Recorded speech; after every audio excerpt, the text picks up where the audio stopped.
Alléluia.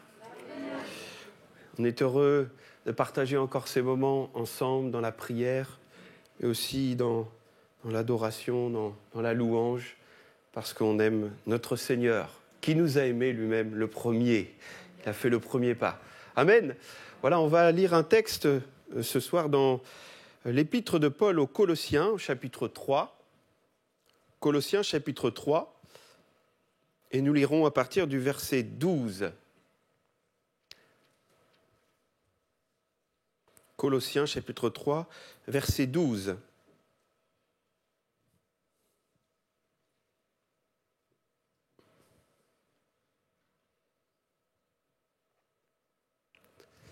Là, je fais la lecture. Peut-être certains continuent de chercher. Colossiens, chapitre 3, verset 12. Ainsi donc, comme des élus de Dieu, saints et bien-aimés, revêtez-vous d'entrailles de miséricorde, de bonté, d'humilité, de douceur, de patience. Supportez-vous les uns les autres, et si l'un a sujet de se plaindre de l'autre, pardonnez-vous réciproquement. De même que Christ vous a pardonné, pardonnez-vous aussi. Mais par-dessus toutes ces choses, revêtez-vous de la charité, qui est le lien de la perfection. Et que la paix de Christ, à laquelle vous avez été appelés pour former un seul corps, règne dans vos cœurs, et soyez reconnaissants. Amen.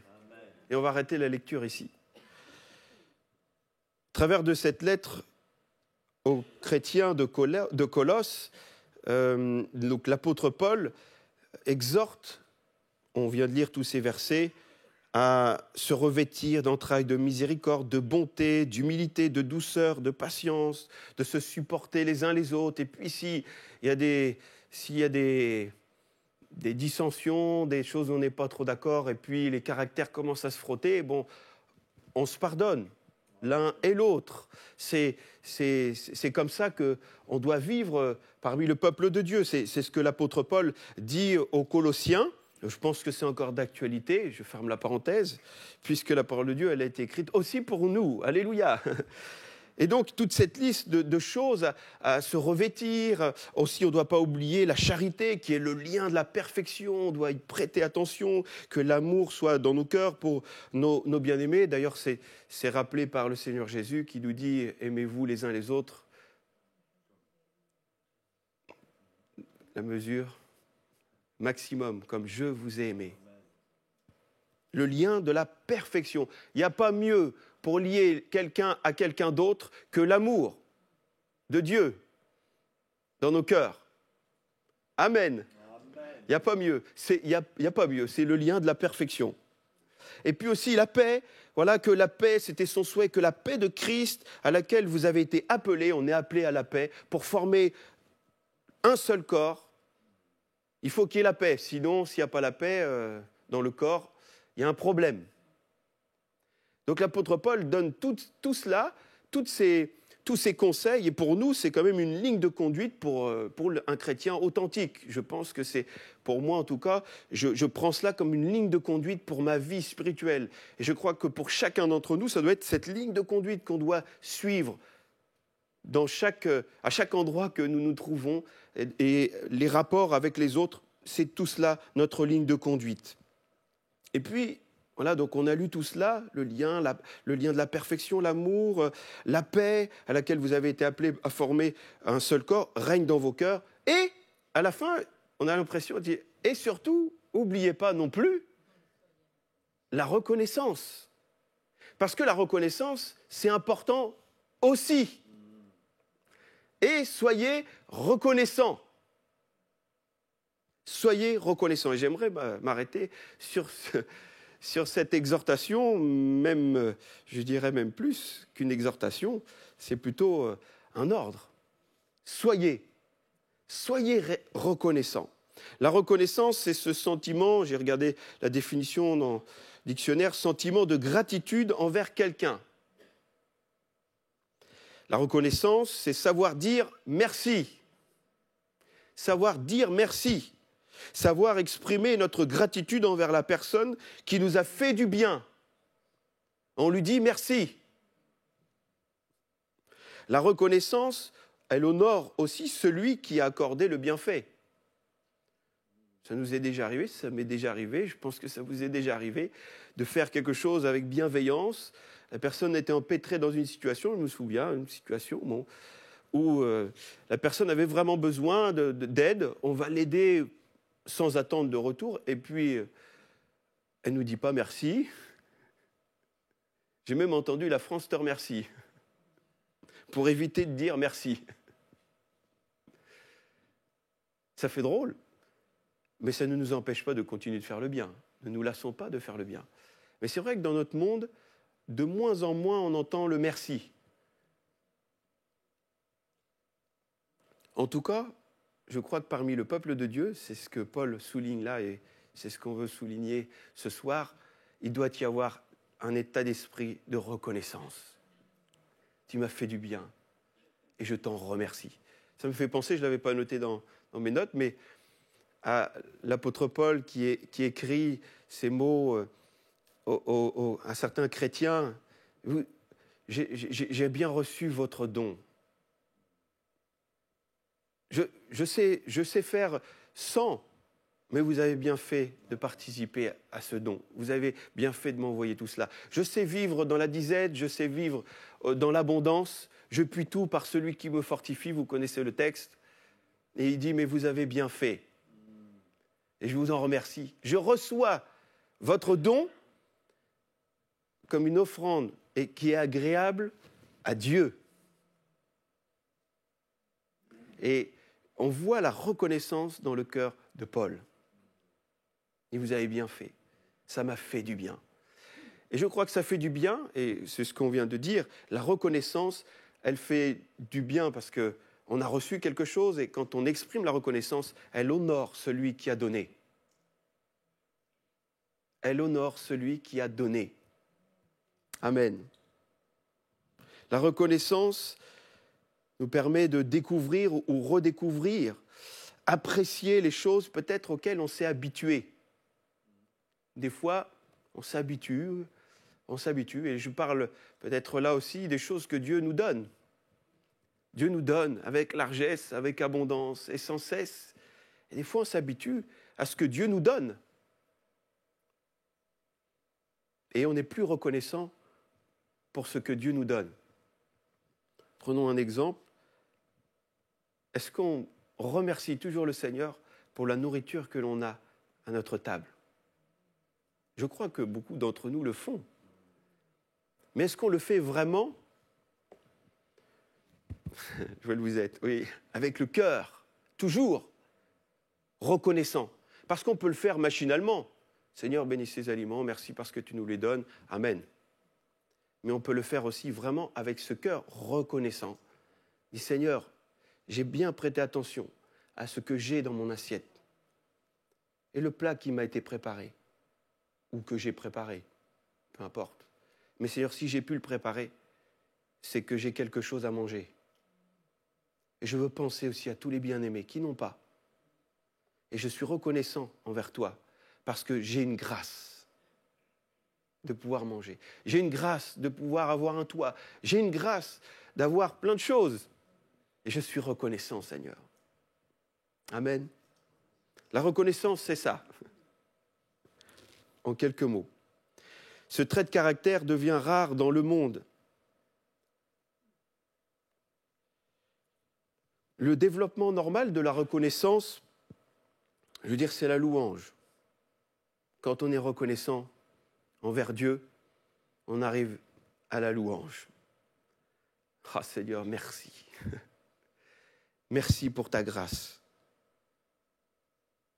La louange, ça n'est pas forcément uniquement que des chants que l'on chante lors du culte.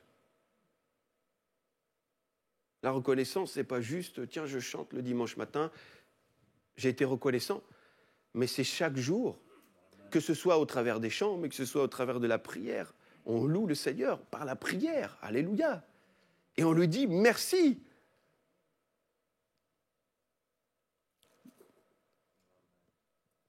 Pour Dieu, la vraie louange est une offrande précieuse.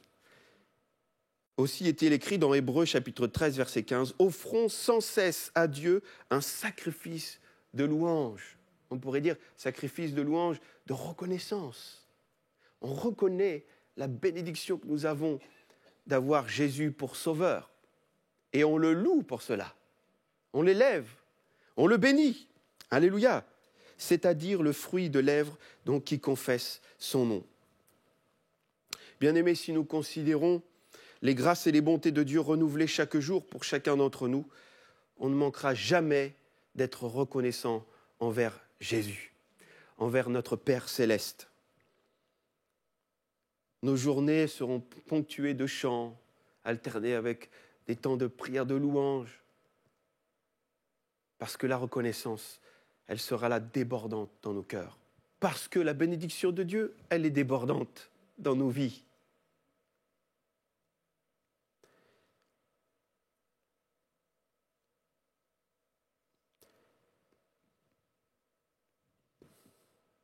Dieu nous a pardonné de nos péchés. Je crois que c'est ce qui doit nous réjouir plus que tout. Jésus a dit à ses disciples qu'ils se réjouissaient du résultat qu'ils avaient dans l'évangélisation. Les démons nous sont soumis, même les démons nous sont soumis. Jésus dit, réjouissez-vous plutôt de ce que vos noms sont inscrits dans le livre de vie. Réjouissez-vous de votre salut. Réjouissez-vous de ce que vous êtes réconciliés avec Dieu le Père. Est-ce qu'on pourrait, ce soir, dans ce temps, se rappeler où nous étions et dans quel état d'âme nous étions avant d'accepter Jésus et d'accepter le pardon de Jésus dans notre vie? Est-ce qu'on peut s'en souvenir? L'état de mon âme, moi je m'en souviens très bien. C'était une catastrophe. J'étais en pleurs lors d'une réunion, j'étais enfant, parce que je sentais la misère de mon âme. Le poids du péché m'écrasait. Et je me disais, si Dieu ne veut pas me pardonner, je suis grillé, pardonnez-moi du terme, mais je suis mort. Et pour l'éternité, le châtiment que je mérite, ça va me tomber dessus. Et c'était terrible. Ce moment était terrible. C'était la conviction de péché. Mon état d'âme, c'était ça. Et le vôtre. J'espère que vous avez vécu ce moment. Je pense.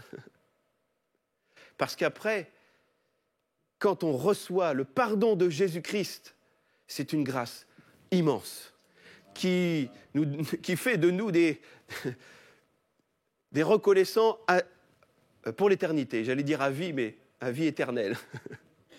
Amen. Parce qu'on sait d'où on vient, on sait où on devait aller, mais aujourd'hui, on sait quel prix le Seigneur a payé pour que je sois sauvé, pour que je puisse être réconcilié avec le Père, que je puisse m'approcher en toute liberté du trône de la grâce. C'est le trône de la grâce, ce n'est pas le trône du jugement. Je n'ai pas de crainte à avoir avec mon Père céleste, parce que Jésus m'a libéré, parce que Jésus m'a purifié. Alléluia. Alors je suis reconnaissant. Que ça aille bien ou que ça aille mal, je suis reconnaissant. Que je sois malade ou que je ne le sois pas, je suis reconnaissant. Parce que le salut de l'âme, ça va bien au-delà du corps, ça va bien au-delà des biens matériels que nous pouvons avoir. Que je vive dans un château, que j'ai 10 voitures ou que j'en ai pas du tout, et que je vive dans un studio à 5, ça arrive. Soyez reconnaissants.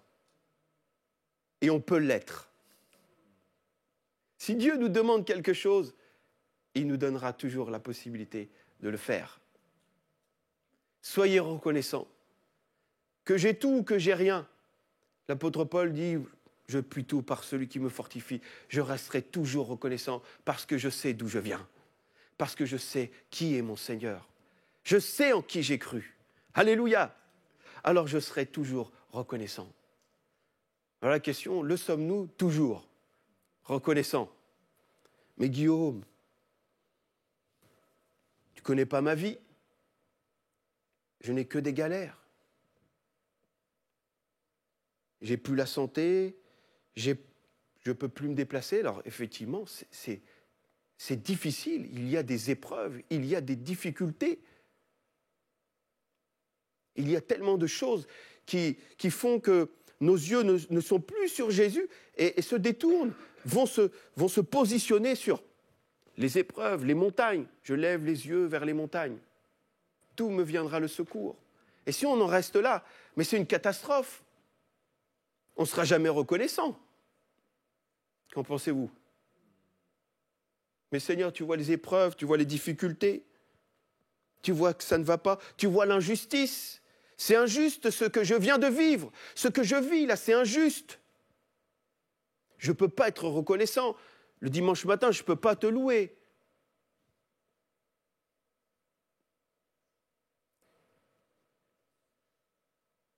Et si Dieu nous montrait juste la croix,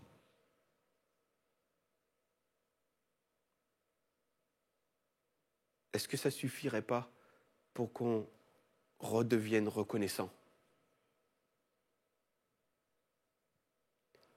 Je pense que si on n'est plus reconnaissant, c'est que nos regards se sont positionnés là où il ne faut plus, ou là où il ne faut pas. On s'est arrêté sur les montagnes, on s'est arrêté sur les difficultés. Alors, je vais vous lire le témoignage d'un missionnaire qu'il a vécu. C'est un peu une leçon au niveau de la reconnaissance, justement. Alors, je vous lis, c'est lui qui écrit les mots, je l'ai repris textuellement. « Je suis missionnaire à Madagascar. Ici, nous avons de grandes joies et aussi des moments de découragement avec le paludisme et tous les coups durs. Ce jour-là, j'étais en crise, comme on dit en Europe. Rien n'allait plus. J'étais au bord de la dépression nerveuse. C'était convenu entre missionnaires que l'on ne resterait pas seul en cas de déprime. Je saute sur la moto et me voilà parti voir un ami à 70 km. Il était en train de faire une visite médicale aux enfants des lépreux.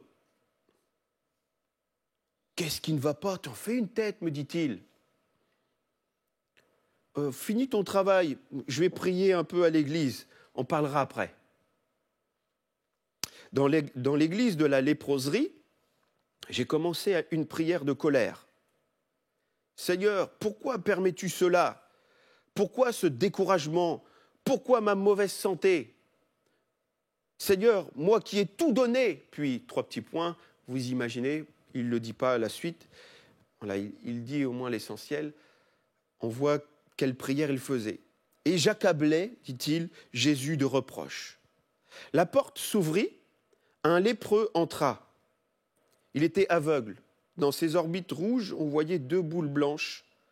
Il n'avait plus ni main ni pied. Il se déplaçait en se traînant sur ses genoux, qu'il avait protégés avec 2 bouts de chambre à air. Et le voilà qui se traîne jusqu'à ma hauteur. Il s'arrête à côté de moi. Je sentais son odeur. Les lépreux ont une odeur particulière. Se croyant seul, il se mit à prier à haute voix. Je ne sais plus tout ce qu'il a dit, mais j'ai retenu ceci. « Seigneur Jésus, je te remercie pour tout ce que tu as fait pour moi durant ma vie. Je te remercie même pour cette maladie. Si je n'étais pas devenu lépreux, je serais resté dans ma brousse. J'aurais probablement été un homme riche, puisque je possède des ébus et des rizières, mais je ne t'aurais jamais connu. À cause de cette maladie, j'ai abouti ici à la léproserie, et c'est là que j'ai appris à te connaître. Et te connaître vaut plus que tout le reste. » Le missionnaire, j'avais le souffle coupé, et je me suis mis à pleurer. À voix basse, j'ai terminé ma prière. « Pardonne-moi, Seigneur, d'avoir murmuré contre toi. » Sommes-nous reconnaissants? Sommes-nous toujours reconnaissants?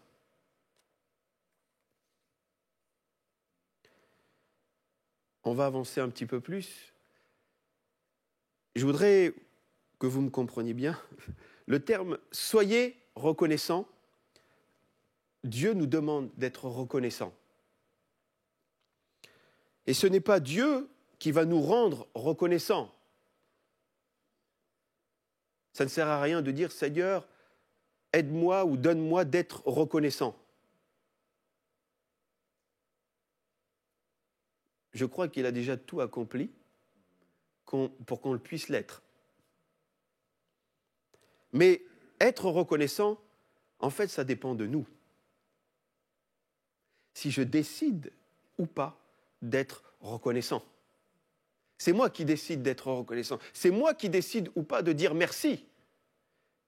C'est moi qui décide d'observer toutes les bénédictions que Dieu m'a données, m'a faites.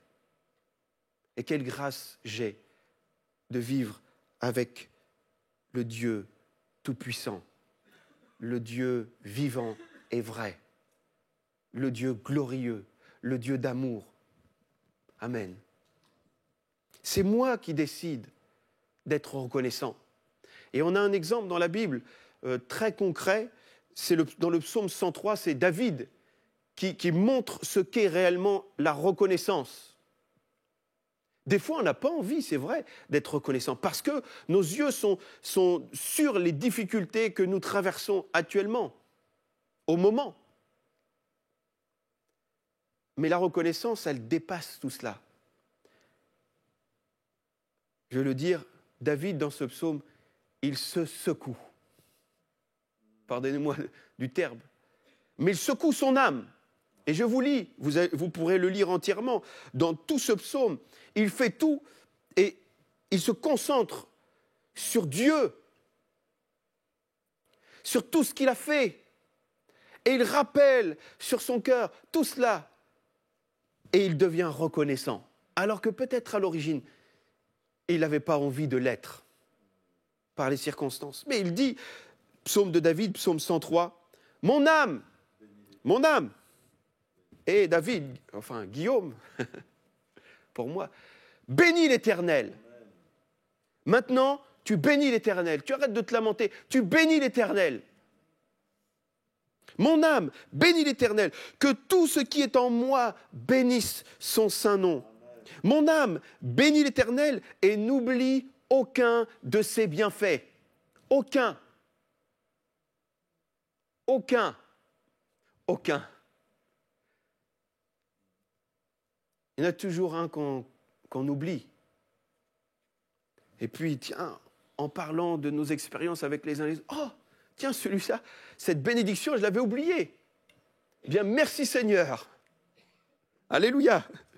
N'oublie aucun de ses bienfaits. C'est lui qui pardonne toutes tes iniquités, qui guérit toutes tes maladies. C'est lui qui délivre ta vie de la fausse, qui te couronne de bonté et de justice. Il fait droit à tous les opprimés. Il a manifesté ses voies à Moïse, ses œuvres aux enfants d'Israël. L'Éternel est miséricordieux et compatissant, lent à la colère et riche en bonté. Il ne conteste pas sans cesse, il ne garde pas sa colère à toujours, il ne nous traite pas selon nos péchés, il ne nous punit pas selon nos iniquités, mais autant les cieux sont élevés au-dessus de la terre, autant sa bonté est grande pour ceux qui le craignent, autant l'Orient est éloigné de l'Occident, autant il éloigne de nous notre transgression, comme un père a compassion de ses enfants. L'Éternel a compassion de ceux qui le craignent, car il sait de quoi nous sommes formés. Il se souvient que nous sommes poussière. Et ainsi de suite, et ainsi de suite. Et il continue, il ne tarit pas d'éloges, de louanges. Il est reconnaissant et son cœur déborde. Alors qu'au début, peut-être qu'il n'avait pas envie. Mais il dit, mon âme, bénis l'Éternel. Et n'oublie aucun de ses bienfaits. Et il recommence à repasser, et une bénédiction, et une autre, et une autre. Et à la fin, c'est la louange, c'est l'adoration. Il est auprès de son Seigneur. Et au verset 20, il dit, bénissez l'Éternel, vous ses anges, allez-y, vous qui êtes puissants, en force, et qui exécutez ses ordres en obéissant à la voix de sa parole. Bénissez l'Éternel, vous, toutes ses armées, qui êtes ses serviteurs, et qui faites sa volonté. Il commence à dire à tout le monde. Son cœur est enflammé, il commence à enflammer tout le monde. Il communique son cœur reconnaissant. Bien-aimés, reconnaissons la bénédiction que nous avons en Jésus-Christ. Et bénissons le Seigneur. Soyons reconnaissants. Et puis après, il continue, verset 22, « Bénissez l'Éternel, vous toutes ses œuvres, dans tous les lieux de sa domination. » Et il termine, « Mon âme, bénis l'Éternel. » Il commence par prendre sa position de reconnaissant et il termine, après qu'il ait exhorté les autres, lui aussi le fait. Amen. Mon âme, bénis l'Éternel et n'oublie aucun de ses bienfaits. Quand on lit dans l'Ancien Testament, le peuple d'Israël qui vient d'être délivré de l'esclavage d'Égypte, ils sont dans le désert, Dieu est avec eux, Dieu les dirige, il y a la nuée qui est devant eux, la colonne de feu pendant la nuit, et Dieu est avec eux, il pourvoit leurs besoins, il y a la manne qui tombe, la nourriture est là, l'eau qui jaillit du rocher, ils sont abreuvés et ils ont tout, le nécessaire. N'oublions pas le petit détail de circonstance, dans le désert, ils ont tout ce qu'il faut pour un peuple aussi nombreux, ils ont tout ce qu'il faut, enfin en tout cas le nécessaire. Et puis on les voit. Je vais vous lire, peut-être ça sera mieux, ou peut-être je ne vais pas le lire, je vais vous le dire. On se souvient, nous sommes dégoûtés de cette misérable nourriture, en parlant de la manne. Ils se sont habitués à la bénédiction que Dieu leur accordait chaque jour. Ils se sont habitués à la bénédiction que Dieu leur accorde chaque jour. Et ils en viennent à dire qu'ils sont dégoûtés de cette misérable nourriture. C'est un piège dans lequel chaque chrétien que nous sommes, nous pouvons aussi tomber. Et Dieu nous met en garde en nous rappelant aujourd'hui, soyez reconnaissants. Parce que quand on est reconnaissant, on n'a pas envie de murmurer contre les bénédictions que Dieu nous accorde fidèlement chaque jour. Parce qu'on n'a pas les yeux sur nous, on n'a pas les yeux sur nos propres besoins. On ne fait pas les enfants capricieux, mais on a les yeux sur Jésus qui donne, même qui a tout donné. Est-ce qu'on peut se souvenir, Jésus a tout donné. Il a donné sa vie. Il a été, pour un instant, séparé de son Père. Son Père a détourné les regards de son Fils bien-aimé, en qui il a mis toute son affection. Et tout cela pour nous. Il a tout donné. Alors chaque jour de ma vie, chaque jour de notre vie, nous voulons être reconnaissants.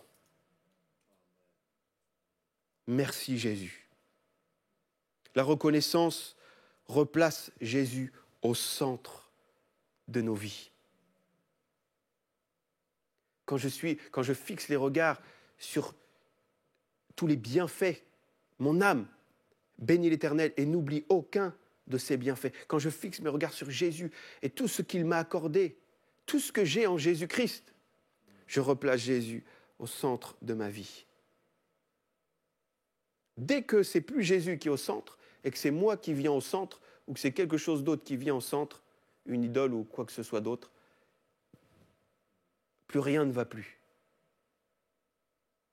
Mais dès qu'on est reconnaissant et que l'on prête attention à tout cela, qu'on compte les bienfaits de Dieu, alors nous sommes reconnaissants.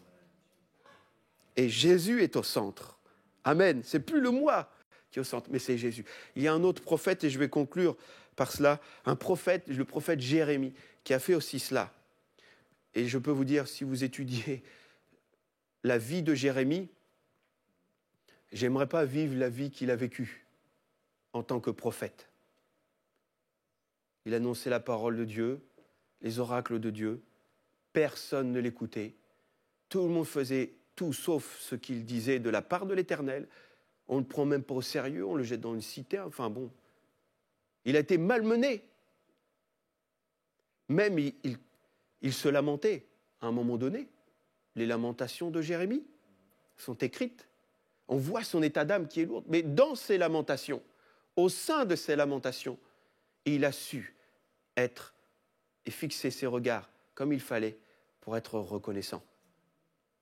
Lamentation de Jérémie, chapitre 3, verset 21.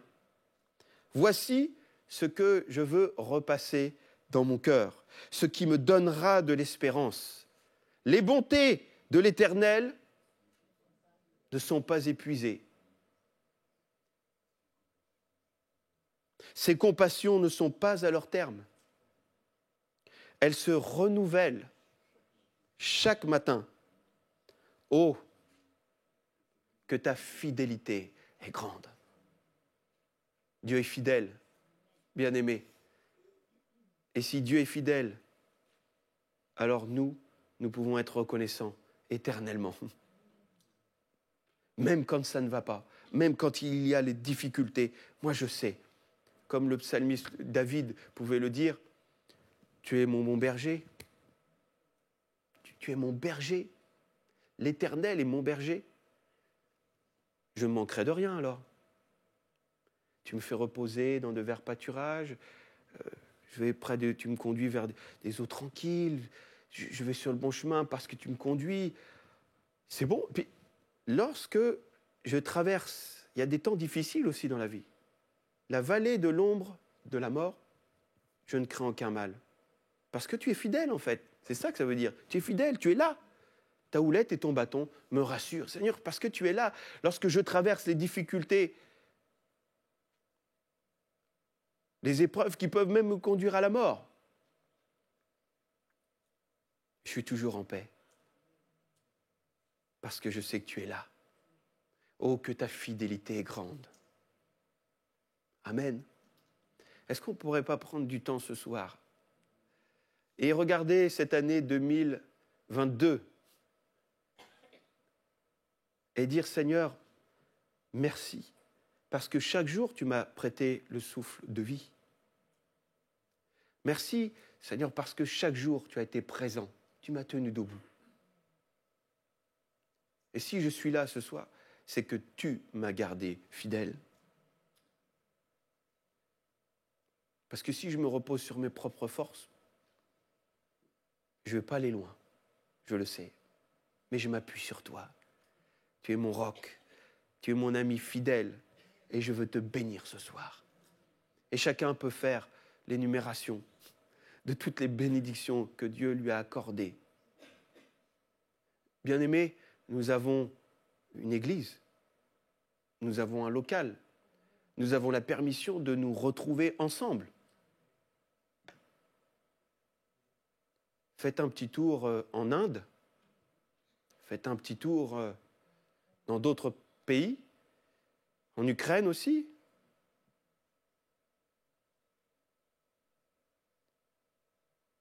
Mais peut-être que c'est eux qui sont plus reconnaissants que nous.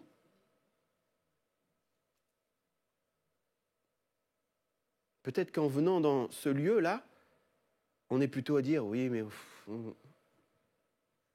Et on murmure.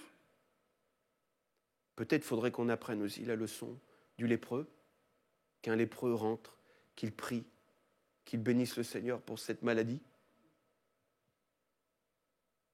Des fois, c'est ce qu'il nous faut, hein, qu'on soit secoué. Mais moi, avant d'être secoué par quelqu'un d'autre, je vais me secouer comme David. Mon âme, bénis l'Éternel. Mon âme, j'ai entendu, Seigneur, j'ai entendu ta voix. Et Seigneur, je veux qu'aucun des jours que tu me donnes, je ne sois pas reconnaissant. Amen. Alors on prend du temps et on peut louer le Seigneur, le bénir, dans cette reconnaissance qui lui est due. Amen.